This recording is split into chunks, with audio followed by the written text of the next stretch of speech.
Hello everyone and welcome back to my kitchen. Today I'm going to show you how to make mole verde. To boil the chicken, I'm going to use these ingredients to make our broth nice and flavorful. Carrots, garlic, onion, and celery.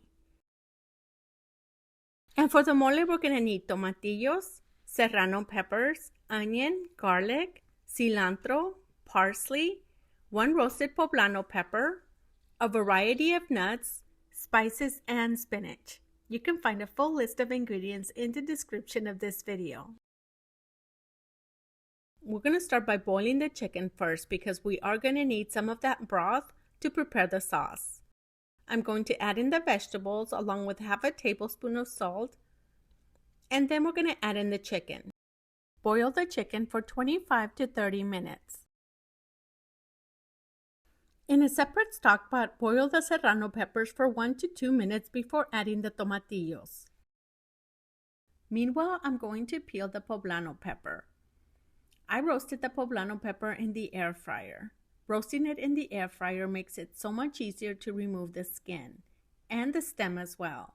Once we're done peeling off the skin, we're going to break it open and remove the seeds as well. As the chicken boils, you're going to notice some of the white residue form on the top. Use a spoon to skim it off.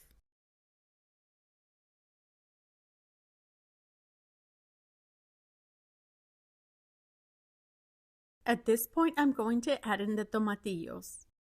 The tomatillos we're only going to boil for a few minutes, or until they begin to turn a pale green color. Once they slightly start to turn a pale green color, remove them from the burner and cover them. The tomatillos are going to continue to cook in the hot water. This is going to avoid the tomatillos from breaking open. The chicken is just about done. I'm going to remove some of the broth so it can cool down to use for the preparation of the sauce. At this point, I'm also going to remove the chicken so it can cool down to make it easier to shred. Meanwhile, over low-medium heat, we're going to start by roasting the sesame seeds. When toasting the sesame seeds, make sure the burner is at a low setting. If it's too hot, the sesame seeds will begin to jump, and you're going to have a big mess on your stove. Once they start to turn lightly brown like this, remove them, and then move on to the pepitas, which are pumpkin seeds. I'm also going to use peanuts, but the peanuts that I purchased are already roasted, but not salted.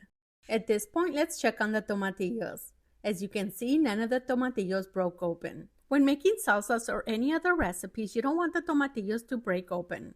Otherwise, you'll end up with a bitter sauce.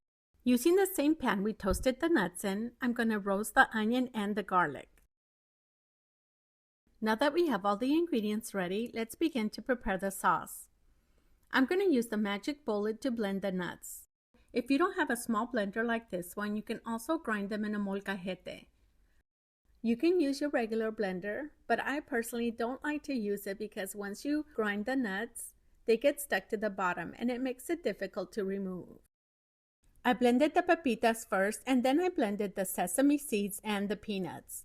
Just make sure to reserve some of those toasted sesame seeds to garnish the dish when serving.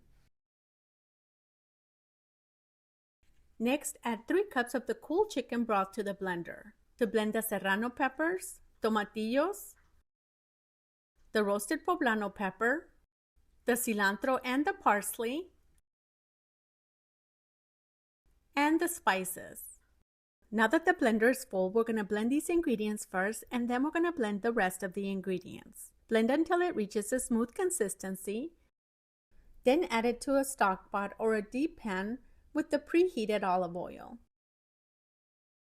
Add an additional 2 cups of broth to the blender to blend the spinach, the onion and the garlic, the blended pumpkin seeds, the sesame seeds, and the peanuts. Blend these ingredients until it reaches a smooth consistency, then pour it into the pot with the rest of the ingredients. To use the residue that's stuck inside of the blender, add an additional cup of the chicken broth to the blender. Give it a good shake and pour it into the pot as well. Give it a good mix, then bring to a simmer over medium heat. And simmer over low-medium heat for 10 minutes. Meanwhile, we're going to shred the chicken. When making this recipe, you can choose to shred the chicken or use it whole. You can also roast the chicken in the oven and pour the mole over the chicken when serving. You can also use pork instead of chicken. I personally like to shred the chicken because it makes it so much easier to consume, especially if you have little ones at home. However you choose to serve this delicious mole, I'm sure your family is going to enjoy it just as much as mine did. You can serve this delicious mole with your favorite sides. I used the remainder of the chicken broth to prepare a simple white rice.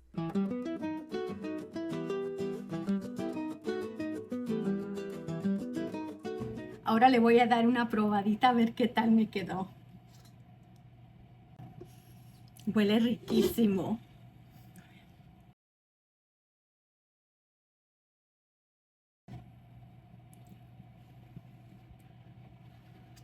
Está caliente.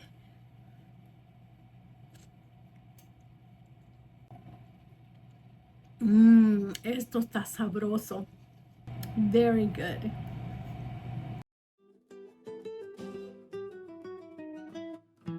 I hope you enjoyed this recipe and the video. And if you did, give us a big thumbs up.